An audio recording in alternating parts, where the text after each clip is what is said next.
যাকাত যেহেতু কোরআন ইসলামের একটা মৌলিক স্তম্ভ, অর্থাৎ এই বিষয়ে সবার ন্যূনতম ধারণা রাখা ফরজ। তো ইনশাল্লাহ আজকের এই আলোচনার মাধ্যমে আমরা যাকাতের উপর ন্যূনতম ধারণা অর্জন করার চেষ্টা করব। আর এই যাকাতের একটা ফরজ বিষয় নিয়ে আলোচনা করলে 40-50 মিনিট লাগবে, এটাই স্বাভাবিক। তো এখন বাজে একটা, আমি একটার আগে শেষ করবো কেমনি। যাকাত শব্দটা আরবি শব্দ, এর অর্থ হচ্ছে, শাব্দিক অর্থ হচ্ছে বৃদ্ধি করা। যাকাত শব্দের শাব্দিক অর্থ হচ্ছে বৃদ্ধি করা, এবং এর আরেকটা পারিভাষিক শব্দ আছে, ওইটা হচ্ছে পরিশুদ্ধ করা। তাহলে যাকাত শব্দের অর্থ কয়টা? আমার সাথে কথা বলা লাগবে। এখন যতক্ষণ থাকবেন আমার ইচ্ছা অনিচ্ছায় শিক্ষক মানা লাগবে, আর আপনার হচ্ছে ছাত্র। এটা কেউ যদি মত পোষণ করেন তো আলহামদুলিল্লাহ, আর যদি কেউ এটা মনে করতে না চান তারপরে এইটুকু সময়ের জন্য মনে করা লাগবে। তো যাকাত শব্দের কয়টা অর্থ পাইছি? 1 নাম্বার অর্থ হচ্ছে বৃদ্ধি করা, 2 নাম্বার অর্থ হচ্ছে পরিশুদ্ধ করা। এখন যাকাত শব্দ বলতেছে বৃদ্ধি করা। আমরা তো দেখি যে যাকাত দিলে আরো 2.5% করে সম্পদ থেকে নিয়ে যায়, 2.5% সম্পদ থেকে কমে যায়। ধরেন আপনার 100 টাকা আছে, আপনার উপর যদি যাকাত ফরজ হয় তাহলে 2.5 টাকা এখানে আল্লাহর রাস্তায় দিয়ে দেওয়া লাগবে। তারপরে থাকবে কত? 97.5 টাকা। তো 2.5 টাকা চলে গেছে না আপনার কাছ থেকে? তো এই 2.5 টাকা চলে গেছে, আমরা দেখি যে আরো কমছে টাকা, কিন্তু আল্লাহ তাআলা বলতেছেন যে এটা বৃদ্ধি করা। কেমন মানে হিসাবটা একটু গোলমাল হয়ে যাইতেছে না? আবার আরেক জায়গায় আল্লাহ তাআলা বলতেছেন যে এটা যাকাত মানে হচ্ছে পরিশুদ্ধ করা। আমরা দুইটা বিষয় দেখি, একটু মিলানোর চেষ্টা করি। আল্লাহ তাআলা কোরআনে সূরা বাকারার 176 নম্বর আয়াতে আল্লাহ তাআলা বলতেছে, ইয়ামহাকুল্লাহু রিবা ওয়া ইয়ারবি সাদাকা। এখানে আল্লাহ বলতেছে আমি সুদকে কমায় দেই আর যাকাতকে বৃদ্ধি করে দেই। কারণ এটা তো একদম পুরো আমাদের উল্টা যাইতেছে। আমরা দেখি সুদ দিলে 100 টাকা সুদ দিলে ফেরত দেয় 110 টাকা, তাহলে এটা দেখতেছি 10 টাকা লাভ। আবার এইটারে আল্লাহ তাআলা বলতেছে যে আমি সুদরে কমায় দিই। মানে সুদ মানে আল্লাহ বলতেছে সুদ মানে হচ্ছে মানে ক্ষতি বা খাস্তা, সোজা বাংলা কথায়। আবার এই দিক দিয়ে যাকাত আমরা দেখতেছি যাকাত মানে আমার সম্পদ থেকে আরো টাকা কমে যায়, কিন্তু আল্লাহ তাআলা বলতেছে ওয়াইয়ুবিস সাদাকা, আর যাকাত মানে হচ্ছে সম্পদ বাড়ায় দেওয়া। তো কেমন হইতেছে? এখন ইসলামকে মানতে হইলে কি আমাদের চোখে মানবো, নাকি আল্লাহ আল্লাহ রাসূল যেভাবে করছে এইভাবে মানবো? এখন এইটাই হচ্ছে মূল কথা। আমাদের বুঝে আসুক অথবা না আসুক, দেখবো কতটুকু বুঝে আনতে পারি কিনা। বুঝে আসলে তো আলহামদুলিল্লাহ, বুঝে না আসলে আল্লাহ যেটা কইছে এটাই সত্যি, এটাই বিশ্বাস করা লাগবে। এই তো কথা। আল্লাহ, আমরা দেখতেছি যে সুদের মাধ্যমে টাকা বাড়ে, আল্লাহ বলতেছে সুদের মাধ্যমে টাকা কমে। আবার দেখতেছি যাকাতের মাধ্যমে টাকা কমে, আল্লাহ বলতেছে যাকাতের মাধ্যমে টাকা বাড়ে। এটা কিভাবে হয় এটা ইনশাআল্লাহ আমরা আজকে দেখার চেষ্টা করব। এর আগে যাকাত একটা ফরজ ইবাদত। আল্লাহ তাআলা কোরআনে প্রায় 32 জায়গায় যাকাতের কথা বলছে, আর যত জায়গায় সালাতের কথা বলছে, আকিমুস সালাহ ওয়া আতুজ যাকাত, সাথে যাকাতের কথাটাও লাগাই দিয়েছে। তার মানে নামাজের পরেই যে আমলটার গুরুত্ব সেটা হচ্ছে যাকাত। নামাজের পরেই আর্থিকভাবে যে আমলটা আল্লাহ তাআলা গুরুত্ব দিয়েছে কোরআনের মধ্যে সেটা হচ্ছে যাকাত। তো যাকাত দেওয়া লাগবে 5টা বিষয়ের উপর। আমরা যাকাত বোঝার সুবিধার্থে 5টা ভাগে ভাগ করলাম, একটু খেয়াল করে শুনবেন। 1 নাম্বার ভাগ হচ্ছে স্বর্ণ রূপার উপর যাকাত। 2 নাম্বার ভাগ হচ্ছে নগদ অর্থের উপর যাকাত। এখন তো আর স্বর্ণ রূপার মুদ্রা নাই, এখন নগদ অর্থ মানে কাগজের টাকা। তাহলে 1 নাম্বার হচ্ছে স্বর্ণ রূপার উপর যাকাত, 2 নাম্বার হচ্ছে কাগজের টাকার উপর যাকাত, 3 নাম্বার হচ্ছে ব্যবসায়ী পণ্যের উপর যাকাত, 4 নাম্বার হচ্ছে গবাদি পশুর উপর যাকাত, আর 5 নাম্বার হচ্ছে ফসলের যাকাত। তাহলে যাকাতের ভাগ কয়টা পাইছি? 5টা। যাকাত কিন্তু সবার শিখা লাগবে, জানা লাগবে। আপনার টাকা থাকুক বা না থাকুক, টাকা না থাকলেও আপনার শিখা লাগবে। কারণ আল্লাহ আপনার মৃত্যুর আগে এক পর্যায়ে আপনার টাকাওয়ালা বানায়ও দিতে পারে। এটা কি অসম্ভব? সম্ভব, এই বানায় দেওয়াটা সম্ভব। অতএব যদি আল্লাহ তাআলা আমার এমন টাকা দিয়ে দেয়, তখন তো আমার এটা আল্লাহর রাস্তায় আল্লাহ যেভাবে বলছে এইভাবে ব্যয় করা লাগবে। এই জন্য যাকাতের মাসলা মাসাইল সবার জানা ফরজ, সবার, যারা বালেগ হয়েছে সবার জানা ফরজ। তাহলে যাকাতের বোঝার সুবিধার্থে আমরা 5 ভাগে ভাগ করছি। একটা হচ্ছে স্বর্ণরূপের যাকাত, 2 নাম্বার হচ্ছে নগদ অর্থের যাকাত, 3 নাম্বার হচ্ছে ব্যবসায়িক পণ্যের উপর যাকাত, 4 নাম্বার হচ্ছে গবাদি পশুর উপর যাকাত, আর 5 নাম্বার হচ্ছে ফসলের উপর যাকাত। এখন প্রথম বিষয় হচ্ছে স্বর্ণরূপের উপর যাকাত। স্বর্ণ আমরা জানি 7.5 তোলা স্বর্ণ অথবা 52.5 তোলার উপর। 7.5 তোলা মানে তোলা আর ভরি এক কথাই। তো 7.5 তোলা বর্তমান ডিজিটাল নিয়মে 85 গ্রাম। যদি আমরা গ্রামে মাপি তাহলে 85 গ্রাম, আর যদি ভরিতে মাপি তাহলে 7.5 ভরি। আর রূপার ক্ষেত্রে হচ্ছে এটা 595 গ্রাম রূপার ক্ষেত্রে যদি গ্রামে মাপি, আর যদি ভরিতে মাপি তাহলে হচ্ছে 52.5 ভরি অথবা 52.5 তোলা, একই কথা। এই পরিমাণ স্বর্ণ অথবা রূপা যদি কারো কাছে 1 বছর পরিমাণ সময় থাকে, তাহলে এক বছর পরে এখান থেকে 2.5% জাকাত দেওয়া লাগবে। এটা তো স্বর্ণের ক্ষেত্রে। এখন দ্বিতীয় কথা হচ্ছে যদি নগদ অর্থ থাকে, অনেকে দেখা যায় যে স্বর্ণ রূপ নাই কিন্তু নগদ অর্থ আছে, তখন মিলানো লাগবে যে স্বর্ণের বর্তমান বাজার দর কত এবং 7.5 তোলা স্বর্ণের বর্তমান বাজার দর কত এবং 52.5 তোলা স্বর্ণের বর্তমান বাজার দর কত। এই দুইটা আগে যেমনি হোক বাইর করা লাগবে। বাইর করার পরে তখন খেয়াল করা লাগবে যে এখন আমি স্বর্ণে দিয়ে নিসাব ধরবো না রূপা দিয়ে নিসাব ধরবো।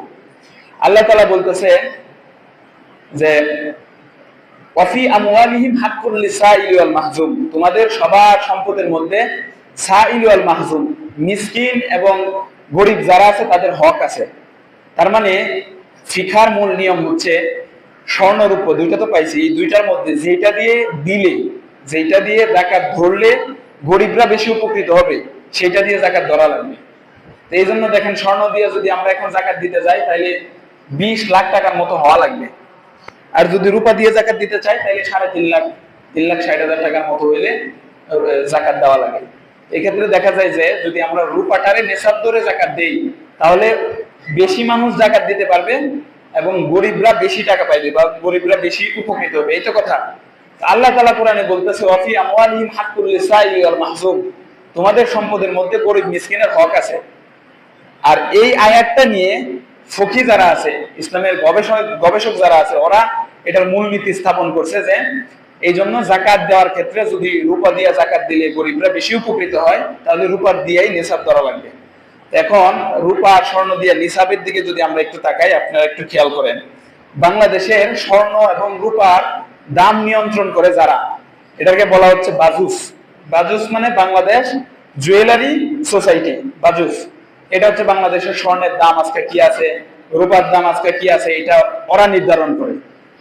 তো গত বছর মানে 25 সালে রূপার স্বর্ণের দাম 93 বার আপ ডাউন করছে।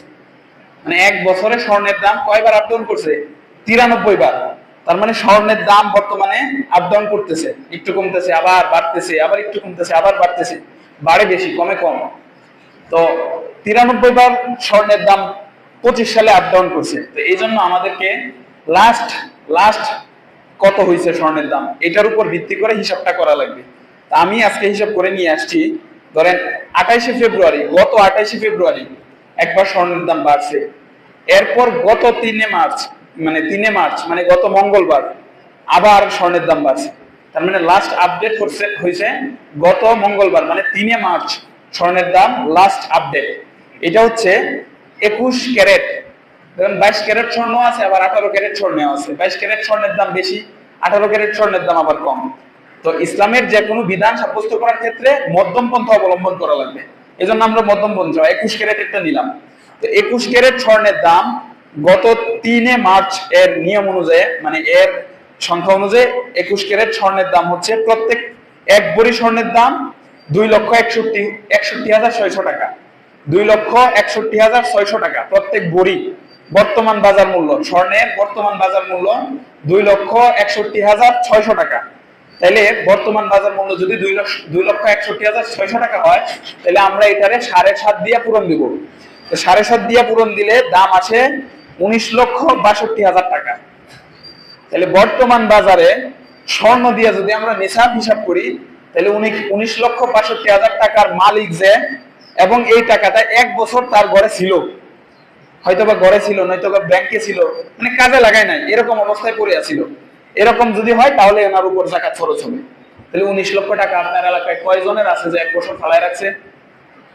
আছে, কিছু জনের আছে, কিন্তু খুব কম, মানুষটার সংখ্যাটা খুব কম। কিন্তু আমরা যদি রূপা দিয়ে ধরি তাহলে দেখেন রূপার বাজার গত 3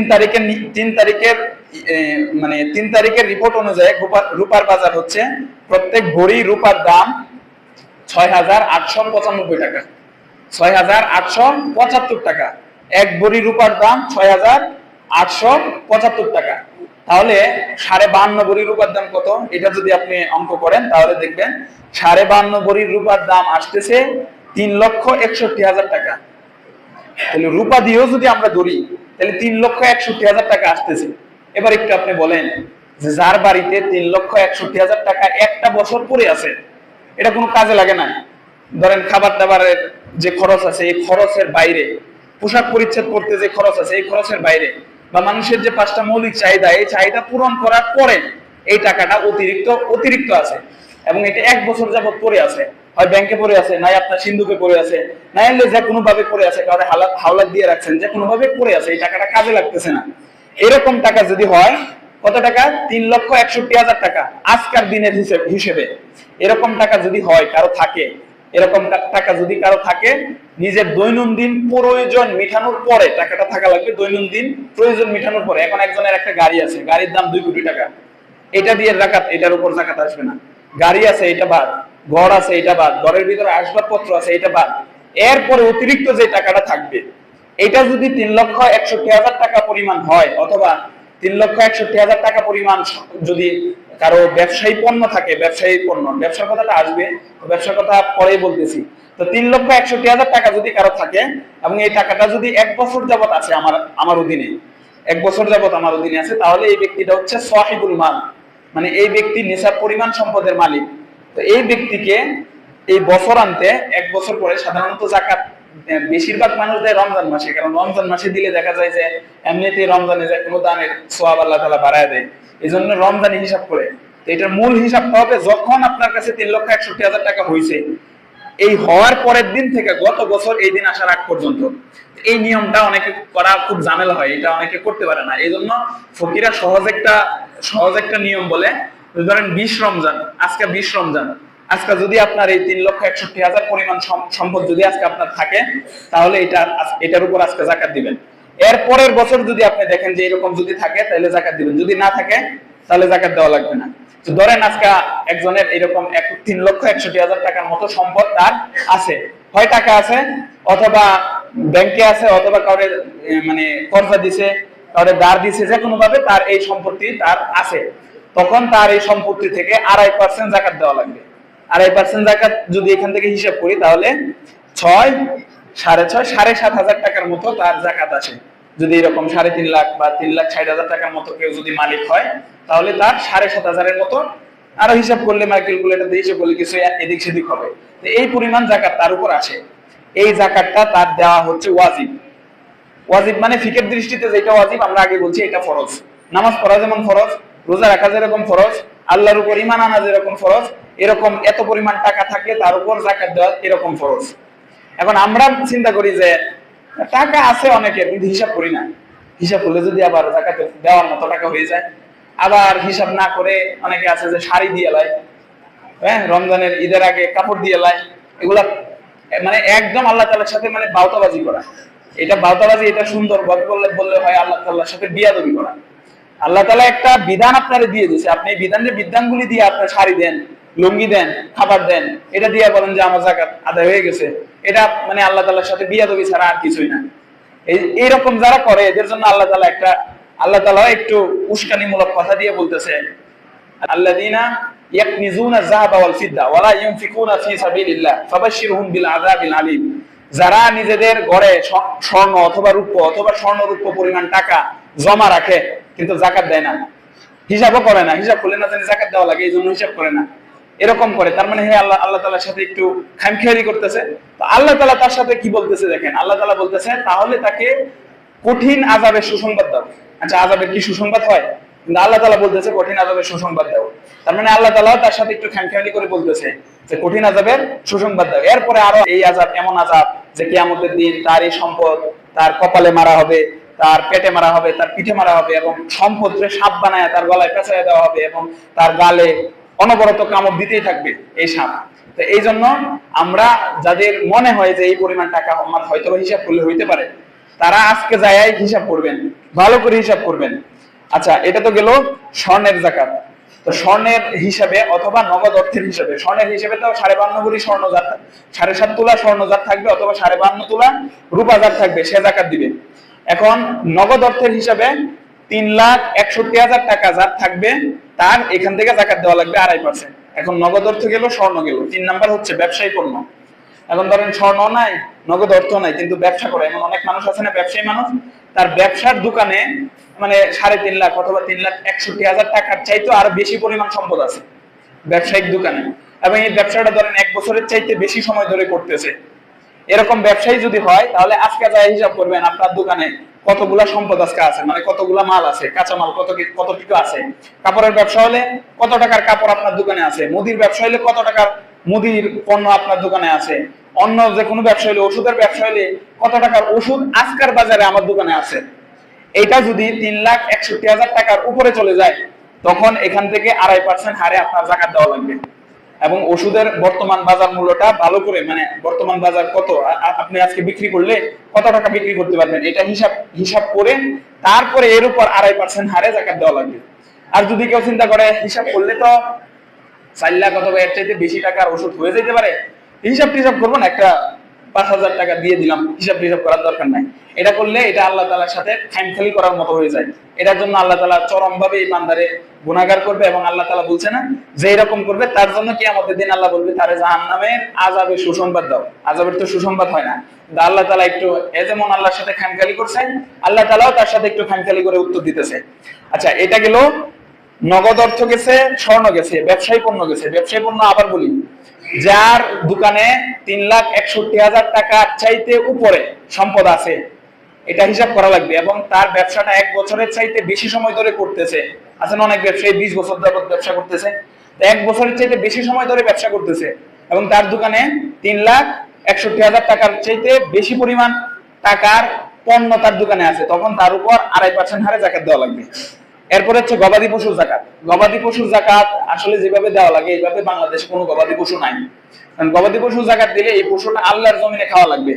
এখন এমন কোন পশু আমাদের বাংলাদেশে খুব কমই আছে যেগুলা আল্লাহর জমিনে খায়, পানি খাওয়ান লাগে না, ভুসি খাওয়ান লাগে না, ফিট খাওয়ান লাগে না, এগুলো খুব কমই আছে। এজন্য এই গবাদি পশুর জাকাতটা আমাদের বাংলাদেশে এই অবস্থাটা নাই, তাহলে এটা বাদ গেল। এরপরে যেটা ফসলের জাকাত, বাংলাদেশ কৃষি নির্ভর দেশ, বাংলাদেশের 80% মানুষ কৃষিকাজ করে। এই জন্য বাংলাদেশে এই ফসলের জাকাতটা খুব ভালোভাবে, এটা সব যারা কৃষিকাজ করে এদের সবার এই জাকাতের কথাটা ভালোভাবে শিখা লাগবে। কারণ দেখা যায় যে কৃষিকাজ করি কিন্তু কৃষিকাজের ফসলের জাকাত কিভাবে দেওয়া লাগে এটা আমি জানি না, তাহলে এর থেকে হতভাগা আর কেউ নাই বলে আমি মনে করি। তো কৃষক যারা আছে তাদের অবশ্যই ফসলের জাকাত কিভাবে দেওয়া লাগে এটা বোঝা লাগবে, এটা জানা লাগবে। তো আসুন দেখি ফসলের জাকাত কিভাবে দেওয়া লাগে।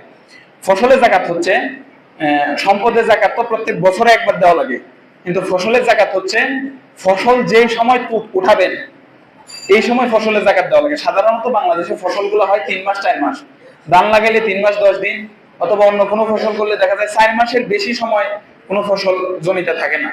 3-4 মাসের মধ্যে দেখা যায় ফসল করে বাড়িতে উঠে আনা যায়। তো ধরেন 3 মাস কথা না, কথা হচ্ছে আপনার জমিতে কয়টা ফসল করলেন এটা হচ্ছে কথা। ধরেন এইবার আপনি পেঁয়াজ করছেন অথবা আরেকজনে ধান করছে, তো যেই দিন ধানটা উঠায় আনবেন, এই ধান আর পেঁয়াজ যদি ওজনে কত কেজি হয়, এটা 2টা নিয়ম আছে। একটা হচ্ছে এই যে স্বর্ণের উপর যেরকম আমরা 2 রকম হিসাব করছি, এরকম ফসলেরও 2 রকম হিসাব আছে। একটা হচ্ছে মদিনার হিসাব, আর একটা হচ্ছে কুফার হিসাব। আমরা যারা হানাফি মাযহাব অনুসরণ করি তাদের এই কুফার হিসাব হিসেবে ধরা লাগবে। আর যারা হানাফি মাযহাব ছাড়া, মাযহাব না মাইনা, যা আলে হাদিস আছে অথবা সালাফি যারা আছে, ওরা মদিনার হিসাব করে। তো 2 হিসাবে আমরা বলে নেই, আমরা যেহেতু হানাফি মাযহাব অনুসরণ করি তো আমাদের হানাফি হিসাবটাই আমাদের ধরা হবে আর কি।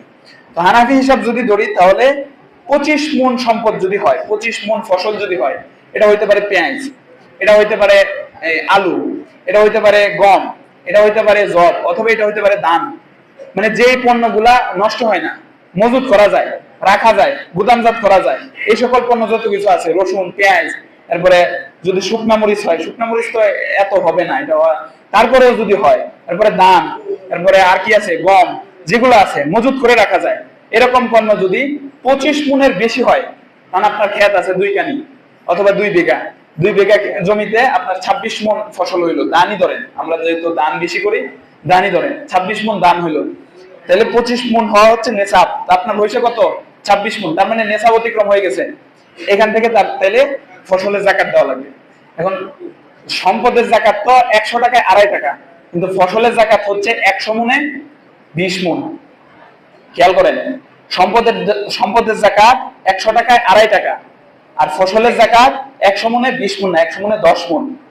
এখন ফসলটা যদি আপনি আল্লাহ তাআলার দেওয়া পানিতে করেন, যেমন ধরেন আমরা এই আগুনি দান বলি আর কি, আমরা আমন যেটার বলি, এই দান করতে গেলে দেখা যায় যে পাওয়ার টিলার দিয়ে আর পানি দেওয়া লাগে না, এটা বৃষ্টির পানিতে হয়ে যায়। এরকম যদি হয় তাহলে 100 মণ দানের থেকে 5 মণ দান মানে 10 মণ দান যাকাত দিবে, 100 মণ দানের থেকে 10 মণ দান যাকাত দিবে।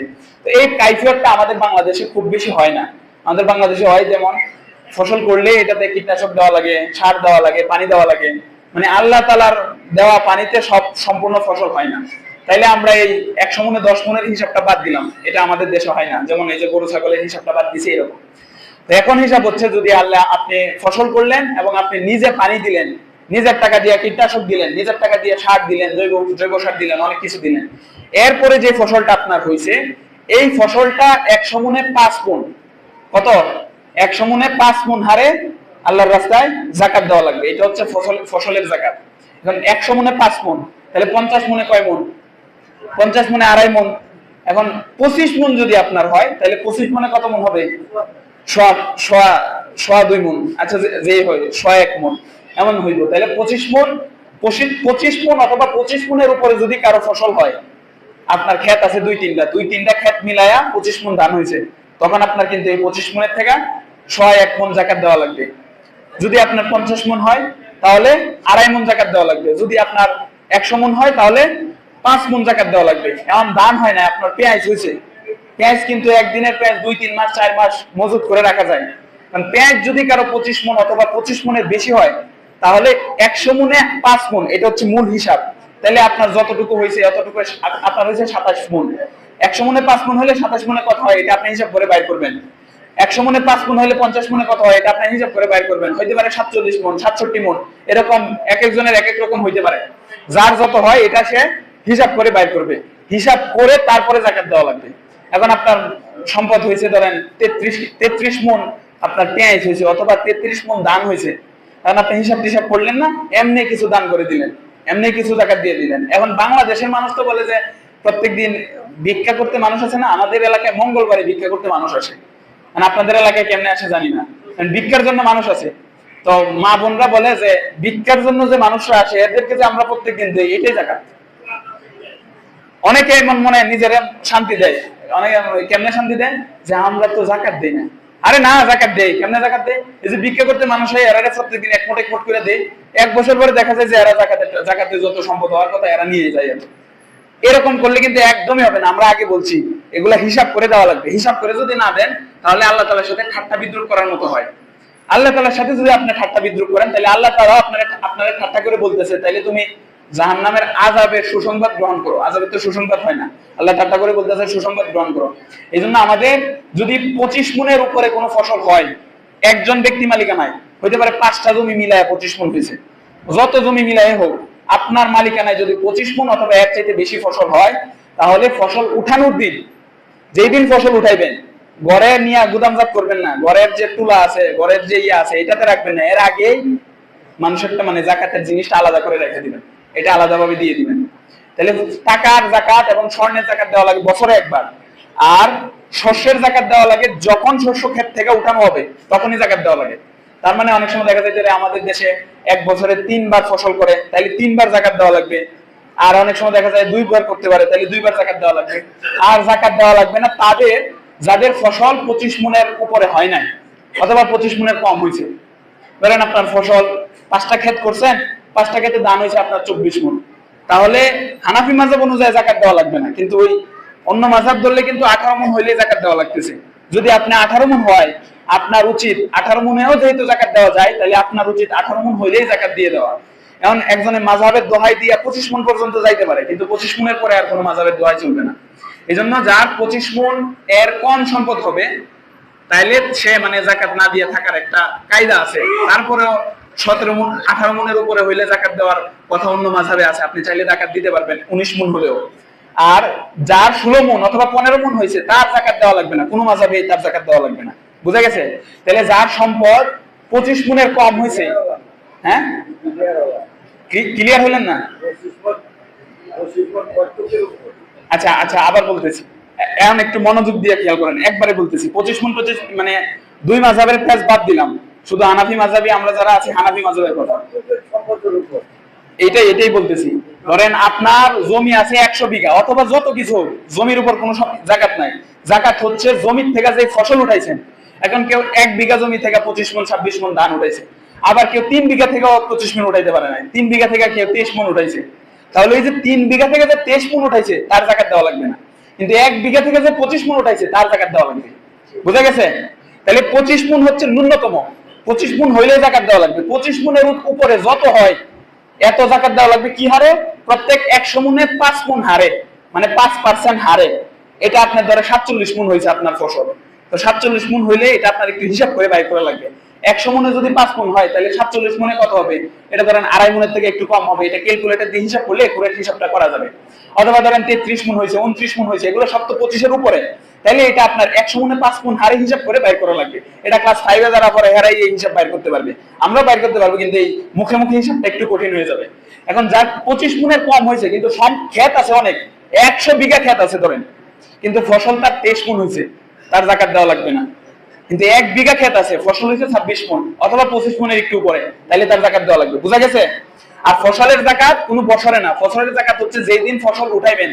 সাধারণত 3 মাস 4 মাস পর পর ফসল আমরা উঠাই, তো যেই দিন ফসল উঠাইবেন এই দিন ফসলটা গড়ে নেওয়ার আগেই ফসলের জাকাত দেওয়া লাগবে। ফসল গড়ে নেওয়ার আগেই ফসল ঘরের বাইরে থেকে জাকাত দিয়ে এটা দিয়ে দেওয়া লাগবে। কারণ আল্লাহ তাআলা বলতেছেন এই যে জাকাতের যে ফসলটা, এটা আপনার ফসল না, ফসলটা তো আল্লাহই দিছে। নাকি আপনি ফসলের অঙ্কুরোধ করছেন, আপনি ফসল দিচ্ছেন, আপনি তো লাগাইছেন একটা পেঁয়াজের দানা, এখান থেকে আল্লাহ তাআলা 3টা পেঁয়াজ দিছে, লাগাইছেন একটা রসুন, আসছে 3টা, লাগাইছেন একটা দান, আসছে 100 দান, এটা তো আল্লাহ তাআলা দিছে। তার মানে আপনার জমিতে 26 মণ ধান হয়েছে, এখানে 26 মণ ধান আপনার না, এখানে এই যে 1.5 মণের মতোই তো হয়, তাহলে 1.5 মণ ধান এখানে গরিবের, এটা গরিবের হক। আল্লাহ তাআলা বলতেছেন ওয়াফি আমওয়ালিহিম হাক্কুল লিসাইল মাহজুম, এটা যে গরিব আমি দান করলাম, দান না, এটা কিন্তু গরিবের হক। এটা গরিব আয় বলতে পারে এই এটা আমার হক, এটা আমার দিয়া তারপরে এই ফসল করে উঠাও। বুঝা গেছে? তাইলে আমরা যারা কৃষক, এটা আমাদের এটা আমাদের অত্যন্ত গুরুত্বপূর্ণ বিষয়, এটা আমরা মাইনে নিব। আচ্ছা, আরেক বিষয় একটু এখন যে পণ্য আছে ধরেন এই নষ্ট হয়ে যায়, গুদামজাত করা যায় না, যেরকম টমেটো অথবা কাঁচা পণ্য যেগুলো আছে, সবজি যেগুলো আছে, এগুলোর উপর কোনো জাকাত নাই। তাহলে জাকাত হবে যে পণ্য গুদামজাত করা যায় এই পণ্যের উপর জাকাত হবে, আর যে পণ্য গুদামজাত করা যায় না এই পণ্যের উপর কোনো জাকাত নাই। এরপরে হচ্ছে ধরেন শাড়ি দিয়ে যে জাকাতের কথাটা বললাম, এগুলা দিয়ে জাকাত হবে না, এবং কোনো হিসাব না করে জাকাত দিলে জাকাত হবে না। আবু বকর রাদিয়াল্লাহু তাআলা আনহুর সময় আবু বকর রাদিয়াল্লাহু তাআলা আনহুর সাম্রাজ্যের মানুষরা বলছিল যে আমরা আগে তো জাকাত দিতাম, এইবারও জাকাত দিব, কিন্তু আবু বকর রাদিয়াল্লাহু তাআলা আনহু তখন বলছিল মানে এইবার জাকাত দিবে না, মানে জাকাত দিবে কিন্তু জাকাতটা মদিনায় দিবে না। রাসূলের সময় জাকাত মদিনায় পৌঁছায় দিত। ধরেন আমরা জাকাত আমরা কালেকশন করে আমাদের ঢাকা, যদি বাংলাদেশ যদি ইসলামী রাষ্ট্র হতো তাহলে ঢাকায় আমাদের পৌঁছায় দেওয়া লাগতো, এটা সরকারিভাবে পৌঁছায় নিয়ে যাইতো। তো আবু বকরের সময় এরকম আগে তো দিত মদিনায়, কিন্তু এখন কিছু মানুষ বলতেছে যে মদিনায় দিবে না। রাসূল আবু বকর রাদিয়াল্লাহু তাআলা আনহু তখন বলছিল যে জাকাত না দিলে না দেওয়ার তো প্রশ্নই উঠে না। কেউ যদি বলে যে রাসূলের সময় যে গরুটা দিতাম জাকাত, আজকে এইবার এই গরুটা দিব কিন্তু গরুর রশিটা শুধু দিব না, এরকমও যদি কেউ বলে তাহলে আমি আবু বকর তার বিরুদ্ধে যুদ্ধ করব। তার মানে জাকাত যেমনে দিতে হবে। হ্যাঁ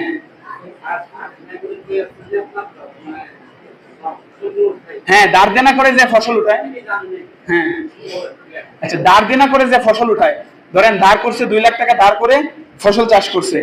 এখন ফসল চাষ করার পরে যে ফসলের ধরেন 30 মণ ফসল পাইল, 30 মণ ফসল আগে 30 মণ ফসল থেকে 2 লাখ টাকা বাদ দেওয়া লাগবে, কারণ 2 লাখ টাকা তার দাঁড়।